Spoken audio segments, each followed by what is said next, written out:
यहाँ पर तमाम दलों के नेताओं की मौजूदगी है और अब इसी मौजूदगी में एक टेबल पर जब टेबल टॉक जिसकी बार बार बात की जा रही थी, जब इंडिविजुअली नीतीश कुमार सभी राज्यों में जाकर उनके मुख्यमंत्री से मुलाकात कर रहे थे और उन्हें इस बात के लिए मनाया जा रहा था, उन्हें इस बात के लिए विश्वस्त किया जा रहा था कि जब हम एक साथ बैठेंगे तो एक रणनीति, एक सीट, एक उम्मीदवार, ये फॉर्मूला 1 to 1 का जो फॉर्मूला नीतीश कुमार ने दिया, उस फॉर्मूले पर सबका साथ होगा तो विकास के लिए, विश्वास के लिए, विजय के लिए हम सब की ये कोशिश रंग लाती नजर आएगी। और आज देखिए बिहार के इसी धरती पर, पाटलिपुत्रा की इस धरती पर सभी राजनीतिक दल, जो विपक्षी राजनीतिक दल हैं, वो एकजुट होते हुए नजर आपको आ रहे होंगे क्योंकि नेक संवाद। लेकिन इस बीच हमलावर बीजेपी भी लगातार एक के बाद एक प्रतिक्रियाओं के जरिए वार और जो यहां पर एक दूसरे के ऊपर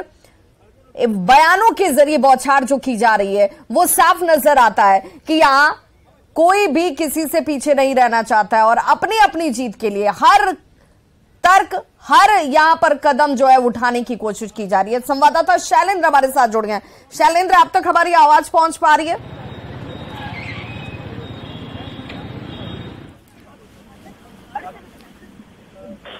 शैलेंद्र, आवाज सुन पा रहे हैं आप हमारी? जी, आपकी आवाज आ रही है। शैलेंद्र, सवाल ये कि सत्ता का दुरुपयोग कर रहे हैं नीतीश कुमार, सम्राट चौधरी एक बड़ा और गंभीर आरोप लगा रहे हैं। बिल्कुल, देखिए बीजेपी को तो एक बड़ा मुद्दा मिल गया है। जिस तरीके से बड़ी विपक्षी दलों की बैठक पटना में हो रही है, मुख्यमंत्री आवास में हो रही है, तो लिहाजा बीजेपी हमलावर है। हालांकि जब से मुख्यमंत्री शुरू हो गई क्या शैलेंद्र? बैठक शुरू हो गई, मुख्यमंत्री हेमंत सोरेन पहुंच चुके हैं क्या? जी बिल्कुल, मुख्यमंत्री हेमंत सोरेन मुख्यमंत्री आवास में पहुंच चुके हैं और जो विपक्षी दलों की जो बैठक है वो बैठक भी शुरू हो चुकी है। पहले ही तमाम लोग बैठे हुए थे और ये एक अन्य मार्ग की हम तस्वीर दिखा रहे हैं, एक अन्य मार्ग के बाहर की तस्वीर, जहां इस वक्त मुख्यमंत्री आवास में बैठक शुरू हो चुकी है और हेमंत सोरेन का इंतजार किया जा रहा था कि हेमंत सोरेन आएंगे तब विधिवत रूप से बैठक शुरू होगी। हालांकि तमाम जो नेता हैं विपक्षी दलों के, वो तकरीबन 11:30 और 11:45 में वो बैठ चुके थे, बस इंतजार हो रहा था हेमंत सोरेन का। हेमंत सोरेन भी पहुंच चुके हैं मुख्यमंत्री आवास में। पटना हवाई अड्डे पर उनका भी जोरदार स्वागत किया गया। बिहार सरकार के कई मंत्री उनके स्वागत में तैयार रहे और अब मुख्यमंत्री इस वक्त हेमंत सोरेन बिहार के मुख्यमंत्री आवास एक अन्य मार्ग में पहुंचे हैं और यह बैठक विधिवत शुरू हो चुकी है। अब सियासत इस पर शुरू हो चुकी है शैलेंद्र, अब सियासत इस रूप में शुरू हो चुकी है कि बीजेपी अब ये कह रही है कि धन बल का इस्तेमाल करते हुए मुख्यमंत्री आवास पर इस बैठक को बुलाया जाना ये कहीं से उचित नहीं है क्योंकि वो सत्ता का दुरुपयोग कर रहे हैं और तभी इस नेक संवाद में इस तरह का पूरा प्रशासन का इस्तेमाल करते हुए बैठक को आयोजित कराया गया है। बिल्कुल, देखिए एक बड़ा मुद्दा है और बीजेपी को भी एक कहीं न कहीं निशाना साधने के लिए मौका मिल गया है क्योंकि ये जो बैठक हो रही है, यह बैठक एक अन्य मार्ग मुख्यमंत्री आवास में यह बैठक हो रही है और पूरा जो तंत्र है सरकार का, वो तंत्र इस बैठक की सफलता में लगा हुआ है। पूरा मुख्यमंत्री आवास जो है वो उसके चप्पे चप्पे, बाहर के जो इलाके पर चप्पे चप्पे पर सुरक्षाकर्मी मौजूद हैं।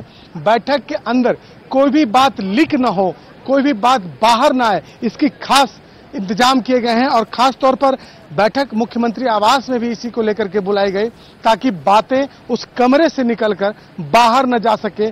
सिर्फ बैठक में भी, जिस कमरे में बैठक चल रही है वहां भी पार्टी के जो जितने भी पार्टी के अलग अलग, बिल्कुल शैलेंद्र, मैं लौटूंगी। हमारे साथ तमाम मेहमान जुड़े हुए हैं और संतोष पाठक जी, बैठक तो शुरू हो गई, एक अन्य मार्ग की सही, लेकिन बैठक की शुरुआत हो गई। विभा जी, अभी शैलेंद्र जी कह रहे थे कि इस बात का खास ख्याल रखा जा रहा है कि यहां से कोई खबर लीक नहीं हो। इसका मतलब यह है कि जब बैठक के बाद जब प्रेस कॉन्फ्रेंस होगा तो उसमें कुछ झूठ बोला जाएगा।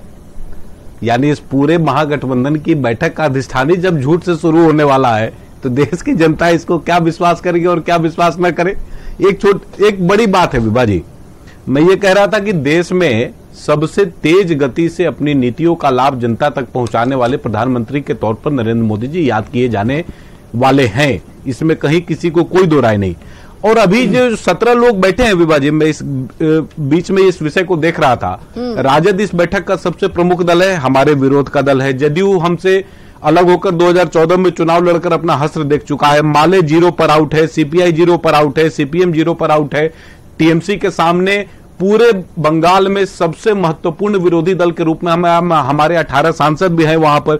एनसीपी आज से नहीं, जब से बनी तब से हमारे विरोध में चुनाव लड़ती है। समाजवादी पार्टी हमारे विरोध में चुनाव लड़ती है, जेएमएम हमारे विरोध में चुनाव लड़ती है, कांग्रेस हमारे विरोध में चुनाव लड़ती है, डीएमके हमारे विरोध में चुनाव लड़ती है।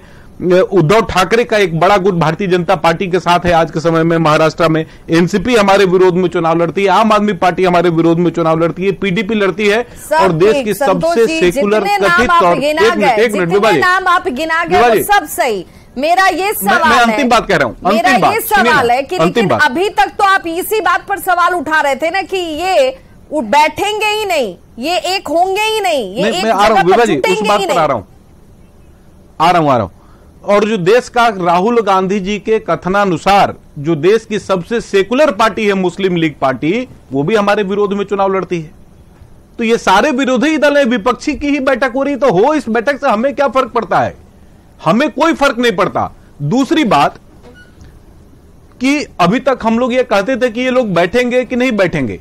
हमने ये कभी बात नहीं कही कि ये नहीं बैठेंगे। हमने हमेशा ये कहा कि इनका नेता कौन होगा, इनकी नीति क्या होगी और इनका नारा क्या होगा देश के सामने। हमने हमेशा ये 3 तार्किक सवाल पूछे हैं और अभी तक इन तीनों तार्किक सवालों का उत्तर भारतीय जनता पार्टी को नहीं मिला है। के बाद कहीं और अभी इन सवालों का जवाब मिल जाए। एक छोटी सी बात विभाजी, अंतिम बात, एक बहुत महत्वपूर्ण बैठक आज के समय पर पटना में चल रही है। इस बैठक के अलावे भी जिससे बिहार के बड़ी संख्या में G20 की, जिससे बड़ी संख्या में बिहार से बाहर जाकर अपना आजीविका कमाने वाले श्रमिकों पर चर्चा हो रही है। और इस बिहार के मुख्यमंत्री जी और उप मुख्यमंत्री जी का ये देख लीजिए कि उस विषय पर शामिल होकर अपने लोगों के बारे में संदर्भित चर्चा करने के बजाय आज नरेंद्र मोदी जी को किस प्रकार से परास्त किया जा सकता है उस पर चर्चा कर रहे हैं। इनका कोई हासिल नहीं हो सकता। हमें इनके बैठक से कोई संकट नहीं है और जो भी बात निकल कर आएगी वो हमारे से विरोधी दलों की बैठक के विरोध में वो दल रहेंगे, बैठक करेंगे। हमें बैठक की शुरुआत हुई और बयान भी आने लगे। नित्यानंद राय क्या कह रहे हैं, जरा सुन लेते हैं। देखिए, इसमें कोई भी सफलता विपक्ष को मिलने वाला नहीं है। एक तरफ नेता एकजुट हो रहे हैं और एक तरफ जनता एकजुट हो चुकी है, इसलिए कोई फर्क पड़ने वाला नहीं है। इस देश की जनता समझ चुकी है कि शासन से भ्रष्टाचार मिटाने वाले हमारे प्रशासनिक नेता मोदी जी हैं। सत्ता का दुरुपयोग नीतीश कुमार कर रहे हैं। क्या मुख्यमंत्री आवास में कोई राजनीतिक पार्टी की बैठक हो सकती है क्या, जिससे बिहार का कोई लेना देना नहीं? बिहार के विकास के लिए इस पर कोई चिंता नहीं हो सकती है। बिहार को तो बर्बाद करने की चिंता इस पूरे बैठक में होगी, तो बिहार के मुख्यमंत्री आवास में कैसे होगा? इनको बाहर करना चाहिए बैठक। ये मुख्यमंत्री आवास में पूरी प्रशासन को लगाकर बिहार के पैसा का दुरुपयोग कर रहे हैं। तो सम्राट चौधरी कह रहे हैं कि सत्ता का दुरुपयोग कर रहे हैं, बिहार के लोगों की भावनाओं के साथ खिलवाड़ है। हमारे साथ सुनील पांडे भी जुड़े हुए हैं, वरिष्ठ पत्रकार हैं। सुनील पांडे जी, मैं आपसे समझना चाहूंगी, जब पहले बैठना नहीं था फिर बैठ गए, अब बैठकर बातचीत हो रही है, क्या सचमुच एक अड़ने मार्ग का चयन इसीलिए क्योंकि डर था, शंका थी, संशय था कि बात बाहर निकल जाएगी, हमारी स्ट्रेटेजी कमजोर पड़ जाएगी? इसके लिए तो आपको इनके पिछले इतिहास को देखना पड़ेगा। कांग्रेस छोड़कर और लेफ्ट को छोड़कर इसमें शामिल सारी पार्टियां कभी न कभी एनडीए का हिस्सा रही थी। बीजेपी के साथ कंधा से कंधा मिलाकर कहीं न कहीं ये लोग काम साथ में किया है। तो ये कहना कि चीजें बाहर नहीं आएगी, इससे मैं इत्तेफाक नहीं रखता हूं। ये चीजें स्ट्रेटेजिकली ये लोग कुछ भी तय करें, लेकिन बाहर आकर क्या तय होगा कॉमन प्लेटफॉर्म पर, वो एक चर्चा का विषय होगा। लेकिन इसके अतिरिक्त इसके अलहदा कई मुद्दे सामने आएंगे जो आने वाले वक्त में आम लोगों तक या पत्रकारों के माध्यम से, हमारे आपके माध्यम से लोगों तक जाएगा। आपको भी लग रहा है कि सत्ता का दुरुपयोग है? नहीं, सत्ता का दुरुपयोग ये थोथी दलील है, ये हर लोग करता रहा है। मैं मुद्दे की बात करना चाहता हूं। मुद्दे सामने आने चाहिए, सरकारी गैर सरकारी। जब आप सत्ता में रहते हैं सरकार आपकी होती है तो ये बात मायने नहीं रखता है कि किसकी गाड़ियां इस्तेमाल हुई, किसके घर इस्तेमाल हुए, ये किसके खर्च पे नाश्ता पानी और कहां रहना पड़ा। तो ये होता रहा है, सत्ता में जो रहा इसका सुख लेता रहा। इसलिए बतौर पत्रकार मैं इस बात की वकालत नहीं करूंगा कि ये दुरुपयोग है या सदुपयोग हो गया। मैं एक बात आपसे ये करना चाह रहा हूं, चूंकि पूरा विश्लेषण मैं समझता हूं मेरे नजर में कि ये जो महाजुटान है इसका श्रेय नीतीश जी को नहीं जाना चाहिए। आपको याद होगा इस महीने के 12 तारीख को यह महाजुटान पटना में होने वाला था, लेकिन नहीं हो पाया। कांग्रेस पूरे महाजुटान का कोई कांग्रेस ही इस पूरे किसी के नहीं ललन सिंह जी से लिखवाया गया कि नीतीश कुमार जी प्रधानमंत्री के उम्मीदवार नहीं है। पूरी बात सुन लीजिए, सार्वजनिक तौर पर बुलवाया गया। सुनील पांडे जी को अपनी बात पूरी कंप्लीट करने दीजिए और उसके बाद कोई हस्तक्षेप। मैं यह कह रहा हूं कि कारण जो रहा हो, लेकिन पूरे महागठबंधन का यदि यहां बैठक हो रही है तो उसके रणनीतिकार पुराने दिग्गज नेता लालू प्रसाद को यह श्रेय जाना चाहिए। और यही कारण था कि जो बड़े नेता कल पटना में आए सिर नवाने नीतीश जी के घर नहीं गए, लालू के घर गए। तो इस बात को याद रखिए और इसका विश्लेषण इस दृष्टिकोण से भी करना चाहिए। हम तमाम पत्रकार बंधु, मैं सुन रहा था कल नीतीश कुमार की विश्वसनीयता कहीं सवालों के घेरे में तो नहीं है। नहीं, नीतीश कुमार की विश्वसनीयता तब होगी जब आप घर में मजबूत होंगे। आप इस राज्य में तीसरे नंबर की पार्टी हैं। संसद में आपका आने वाले चुनाव में क्या हर्ष होगा इस पर मेरा कोई टिप्पणी अभी नहीं मैं कर सकता हूं, लेकिन अभी भी विधानसभा की यदि आप बात करेंगे तो ये तीसरे नंबर की पार्टी है। तो तीसरे नंबर की पार्टी मतलब आप घर में कमजोर हैं तो दूसरे को आप क्या सबक और आपकी क्या समझ और आपका क्या सम्मान हो सकता है यह आप सोच सकती है। दूसरी बड़ी बात कि महागठबंधन का यदि यहां आयोजन है तो ये डेमोक्रेसी के तहत, ये सत्ता के तहत, ये हमारे संवैधानिक व्यवस्था के तहत एक सम्मानजनक आयोजन है। 37% वोट लेकर बीजेपी अभी सत्ता में है। इसका मतलब 63% वोट इन्हीं लोगों के बीच बटा है। मेरी बात को अब आप ये बात पॉलिटिकल नहीं है, पॉलिटिकल नहीं है। ये बात आप कहेंगे तो हम भी अपने तर्क रखेंगे विभा जी। बिल्कुल, मैं आऊंगी संतोष जी, उन्हें अपनी बात पूरी कर लेनी वोट लेकर यदि बीजेपी सत्ता में है तो 63% वोट इन्हीं लोगों के बीच बटा हुआ है।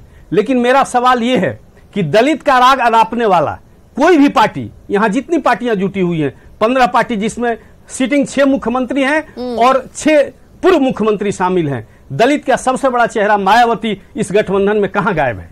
10 लोकसभा की सीट लेकर मायावती लोकसभा में है, क्या उसको नहीं बुलाया जाना चाहिए? आप एक सीट जिस बंधु का है लोकसभा में, अरविंद केजरीवाल, अखिलेश जी, उनसे बड़ी पार्टी यदि सीटों की बात करें लोकसभा में तो मायावती के पास है, उसको क्यों नहीं बुलाया गया? तो ये सारी चीजें छोटी छोटी मुद्दों को लेकर ये लोग एकत्र हुए हैं और मेरा दावा है, आप इस बात को समझ लीजिए कि यहां महाभंडोल भी हो सकता है। यदि नीतीश जी, जो मेरे पास सूचना है, नीतीश जी बतौर राहुल गांधी को प्रधानमंत्री के तौर पर नाम घोषित कर सकते हैं और संयोजक के तौर पर नीतीश कुमार का नाम सामने आ सकता है। लेकिन जैसे ही घोषणा होगी अरविंद केजरीवाल स्थिर से नहीं बैठेंगे। क्षेत्रीय पार्टी आखिर किस तरह से राष्ट्रीय इशू पर एकजुट हो सकती है? ये जितनी क्षेत्रीय पार्टियां हैं सब कहीं ना कहीं जमीन तलाशी है उसी कांग्रेस पार्टी के तरफ से। तो आखिर जहां इंटरेस्ट एक दूसरे से टकरा रहा है। मेरा सवाल ये है कि अगर ऐसी परिस्थिति होगी तब तो क्षेत्रीय पार्टियां जो हैं वो सिर्फ विधानसभा के चुनाव तक सीमित रह जाएंगी। फिर राष्ट्रीय पटल की जब भी बात होगी तो सिर्फ बीजेपी और कांग्रेस ही चुनौती एक दूसरे को देंगे, उन्हें ही एक दूसरे के आमने सामने खड़ा होना होगा। बिल्कुल, लेकिन इसके लिए एक शर्त है, कांग्रेस को त्याग करना पड़ेगा। ये सारी पार्टियां क्यों जुटी है? सब पे अस्तित्व पे खतरा है। नरेंद्र मोदी आज इतना बलशाली हो चुके हैं डेमोक्रेटिक सिस्टम के तहत कि हर लोगों को अपने अस्तित्व की चिंता है और अस्तित्व की चिंता होना स्वाभाविक है। और अस्तित्व की चिंता जब तक रहेगी तब तक संविधान बचा रहेगा, डेमोक्रेसी देश में कायम रहेगा। आपको इस बात की सराहना करनी चाहिए, पटना जैसा शहर, पाटलिपुत्र एक बार फिर से महाजुटान का सेंटर बना है, लेकिन ये इतना सहज नहीं है। कांग्रेस अपने अस्तित्व को बचाने के लिए यहां है, सारी क्षेत्रीय पार्टियां। आप ये इस बात को बार बार इन लोगों से आप सुनेंगी कि ये सेंट्रल एजेंसी का दुरुपयोग होता है। आप ये बताइए कि नीतीश जी के यहां कभी छापेमारी हुई? पटनायक के यहां कभी छापेमारी हुई? ये लोग वो लोग हैं जिन पे सब भ्रष्टाचार का कोई दाग उनके ऊपर नहीं है। बिल्कुल नहीं है। मैं आज भी मानता हूं, यदि सबसे बड़ा डर और सबसे बड़ा किसी नेताओं से है बीजेपी को, तो उसमें पटनायक और नीतीश बड़ा दो नाम है। लेकिन इन दोनों के घर कभी छापेमारी नहीं हुई। आखिर क्यों नहीं छापेमारी हुई? तो ये कहना कि राष्ट्रीय एजेंसियों का इस्तेमाल सरकार करती है, मैं इस बात को नहीं मानता। चलिए सुनील जी, इसी सवाल का जवाब मैं ले लेती हूं। इसी सवाल का जवाब मैं भारती मेहता से ही ले लेती हूं। भारती मेहता, क्योंकि आप लोग कहते रहे हैं कि ईडी का दुरुपयोग होता है, सीबीआई का दुरुपयोग होता है, जांच एजेंसियों का दुरुपयोग जो हो रहा है वो संविधान के ऊपर खतरा है, इतिहास बदला जा रहा है। ये तर्क कुतर्क की जगह तो ठीक है, लेकिन क्या जनता इतनी नासमझ है? वो समझ नहीं रही है कि अगर ऐसा ही होता तो हर वो प्रतिद्वंदी जिसके खिलाफ बीजेपी अपने आप को खड़ा रखती है या उसे अपना कॉम्पिटेंट मानती है, तो ये ईडी और सीबीआई का डर और धमकाकर ये तमाम चीजें वो अपने पक्ष में कर लेती। विभा जी, आपने बहुत जायज सवाल उठाया और अभी वरिष्ठ पत्रकार भी बोल रहे थे। मैं बहुत लंबा, चूंकि वक्त कम मिलता है, बहुत शॉर्ट में कहना चाहूंगी। शंका तब जाता है जब राहुल गांधी जी पर क्या कहते हैं कोर्ट से ऑर्डर आता है और 6 घंटे के अंदर कंप्लायंस हो जाता है। तो ये हमको लगता है कि इस तरह की चीजें निश्चित तौर पर शंका क्रिएट करती हैं। कोर्ट जो है, सम्मानित कोर्ट ने जो कुछ भी आदेश दिया उसका कंप्लायंस होना चाहिए, मगर उसकी गति इतनी तेज हो जाती है तो निश्चित तौर पर मन में ये बात उठती है कि आखिर कुछ खास लोगों पे कार्रवाई करने में इतनी तीव्रता क्यों।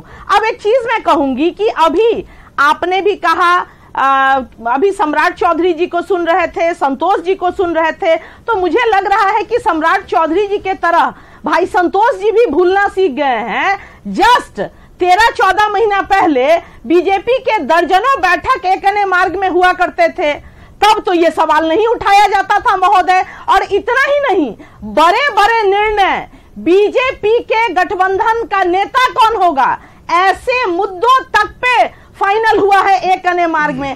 तब सिस्टम का दुरुपयोग नहीं, बीजेपी के साथ है तो सब पाप क्षमा, और जब बीजेपी से अलग हुए तो हम जो है सो गलत हो गए। और जहां तक सवाल है कि सत्ता के और किसी राष्ट्र का किसी राज्य का मुख्यमंत्री आएगा तो क्या उसके सेफ्टी के लिए नहीं, सेफ्टी के पॉइंट्स ऑफ व्यू से प्रशासन, अभी जरा सी कोई घटना हो जाएगी तो क्या, और अभी संतोष भाई भूल गए तो आप दर्जनों डिबेट में सवाल भी उठा रही हैं, बैठे हैं, ये कहां तक उचित है भारती मेहता जी? नहीं, अगर आपके राज्य में तो सुशासन है ना, जी बात पूरी करने दी जाए। नहीं, ये यहाँ तो मैं टोकूंगी आपको। आप ये कहना चाह रही हैं कि सिर्फ ये करने मार्ग में ही मुख्यमंत्री सुरक्षित होते हैं या डेलीगेट सुरक्षित होते हैं, तो फिर G20 की सुरक्षा भगवान भरोसे है क्या? जदयू ने मान लिया है कि बिहार में रहना सुरक्षित है। मैंने आप ठीक जगह पर हैं, हैदराबाद में कम से कम सुरक्षित तो है। मैंने एक अन्य मार्ग नहीं कहा, मैंने कहा जो अभी कहा जा रहा था कि तमाम सुरक्षा व्यवस्था चाक चौबंद है, तो ये तो होनी चाहिए। और